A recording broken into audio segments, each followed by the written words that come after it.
It's official. They have announced WrestleMania 42 for Las Vegas, coming off the back of WrestleMania 41 being in Las Vegas. This time round, it's going to be on April 18th, April 19th. And because I was at 41, I've literally just done WrestleMania in Vegas. I want to try and give you guys some of my top tips and things to look out for. So let's talk about it. Starting off, let's take a look at hotels. Now, that is very dependent on where you want to be. If you want to be right close to the stadium, then you want something like Mandalay Bay.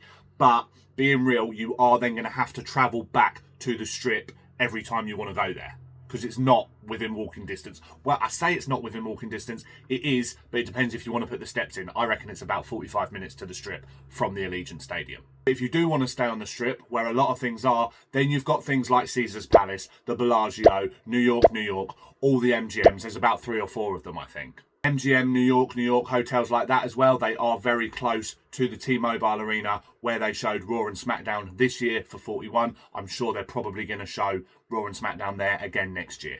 And then you're only travelling twice to the stadium and you're on the Strip. Bottles of water. This might sound like something stupid, but it's a real thing. Everyone says, oh, water is so expensive when you go to Las Vegas. No, it's not, and it doesn't have to be. If you go to somewhere like the ABC stores, they do bottles of water for a couple of dollars, and it's buy one, get one free, usually in most cases anyway. When it comes to booking the location, you might do flights and accommodation together, but remember the tax that they are going to put on, the resort fees. Remember that. They're going to put that on extra as well. Now, it will be in the terms and conditions somewhere, but they do try and hide it, so you will have to look out for it. But remember to set that money aside before you go, because you are going to get stung with that when you get there, and you don't want it to be a surprise. So put that money to one side if you can before you go. And what I do as well is I just include it in the price of the hotel in my head. So say the hotel is $700. That's just purely an example. And the tax is $400 on top of that for the resort fees. I think, okay, well, the price I'm paying for the hotel then is $1,100. That's the way I look at it anyway. If you are wanting to gamble when you're in Vegas, I would recommend taking cash, because the ATMs, a lot of them, it's like $14 just to take some money out of some of them anyway. So if you've got the cash, then you're saving yourself that money. Now on to the more wrestling side of things. Obviously, there is so much to do and you won't get it all in. So I would try and plan an itinerary if you can, because you've obviously got Raw, SmackDown, NXT, Night 1, Night 2. You've then got all the indie shows that go along with that. But WWE aren't done there. You've got WWE World, which is open 4 or 5 days. You've got the Superstore. You've got WrestleMania After Dark. They had 4 nights of that last year. I'm sure they'll this year. I'm sure they'll probably do the same again next year.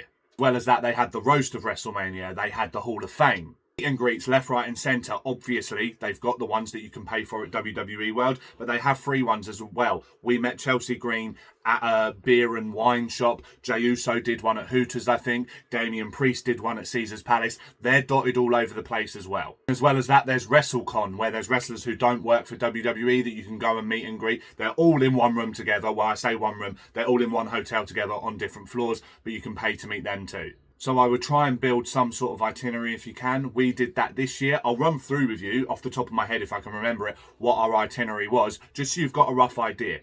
So on Wednesday, we landed. On the Thursday, we did WWE World and the Superstore, because we personally want to try and get to the Superstore as quick as you can. On Friday, during the day, we went to WrestleCon, and then obviously after that, we had Friday Night SmackDown. Saturday, Sunday, Night 1, Night 2 of WrestleMania, they're pretty self-explanatory. Monday Night Raw. We also went back to the Superstore again. So I would definitely recommend trying to do some sort of itinerary and stagger your days if you can.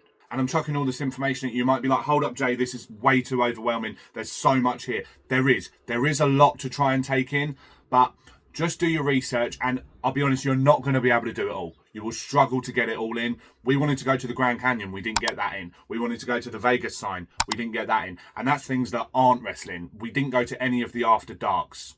We didn't go to the roast of WrestleMania. We didn't go to the Hall of Fame, because there is just too much to do. So I would really, I'm stressing it, look at the things you want to do and make them priorities. If you're like me and you love a wrestling t-shirt, pack lighter than you think you're going to need, because you're going to end up buying them. You're going to get them from WWE World. You're going to get them from the Superstore. They even had a Superstore inside Allegiant Stadium where I picked another 2 up from. Lids, they had a collaboration with WWE. Chloe got that sick jacket. If you haven't seen it, check out one of the videos because that's in there. They had snapbacks there as well. I've got a WWF snapback that I got at WrestleCon. So if you're planning to buy wrestling merch when you're there, t-shirts, hats, hoodies, whatever, I would pack lighter than you think you're going to need.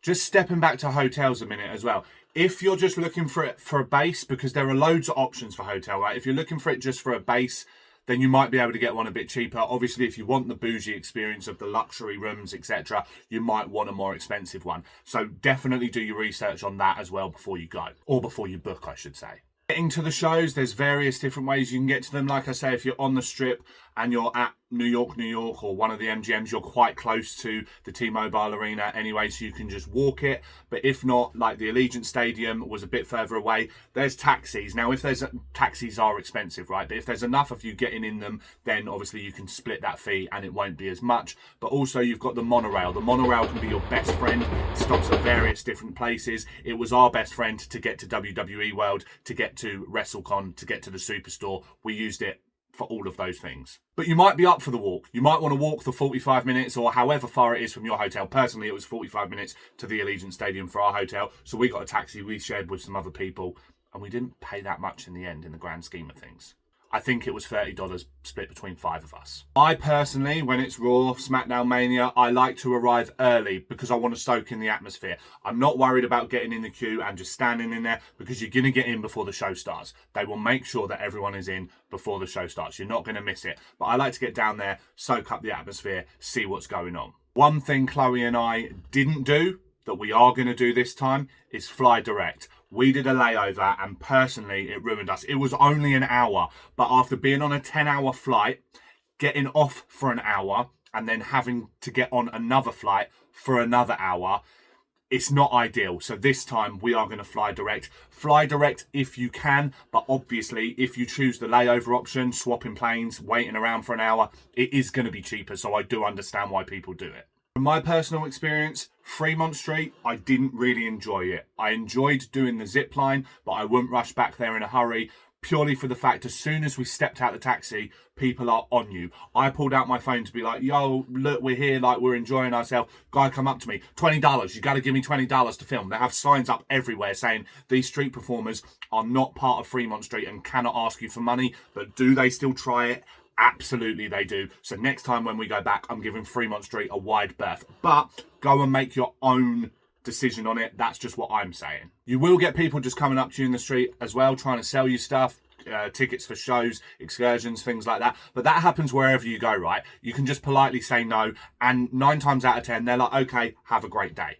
It can kind of be as cheap or as expensive as you want it to be, within reason. Obviously, you are going to have to pay for flights. You are going to have to pay for accommodation. But then again, you can choose a cheaper flight if you want a layover. You can choose cheaper accommodation.